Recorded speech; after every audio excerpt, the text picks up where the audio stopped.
Hi, it's me again with Corel Draw Tips and Tricks. Another macro from our friend Eskimo. In certain ways, these squares are not joined together, they're not grouped together. But if you look, we have a 4-inch square. If we make our duplicate distance with nothing selected 4 inches, you can duplicate that and move it up, duplicate and move it up.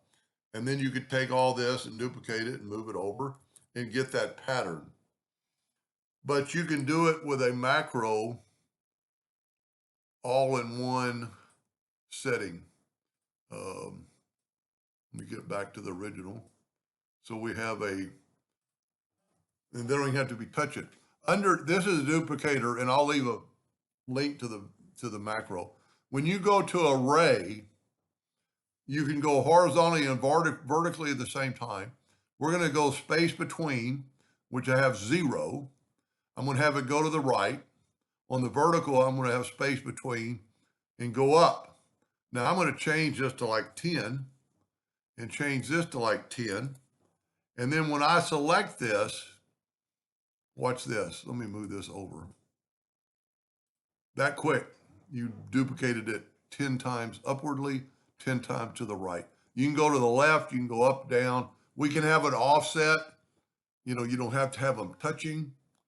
But that right there, if you were making a checkerboard, which I've made many times, let's just do it as a checkerboard.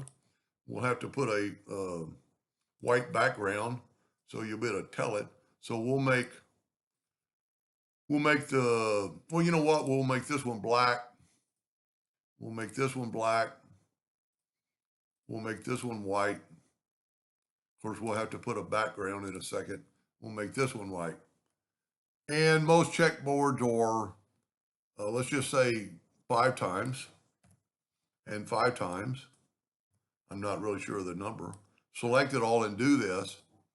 And then if we put a background on it, you can see that the white are duplicated and order back a page. So you have a checkerboard.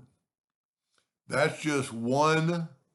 I mean, it's got step and repeat, which you can really do in Corel, but you cannot do this in Corel.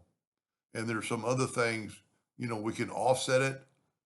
We can have the space between them, you know, like 1/4 of an inch. And I might make a video on that later, where you could have spaces between there. But that's pretty cool. And I will leave a link to this duplicator at the bottom of the video. I hope that helped a little bit. Thank you for watching.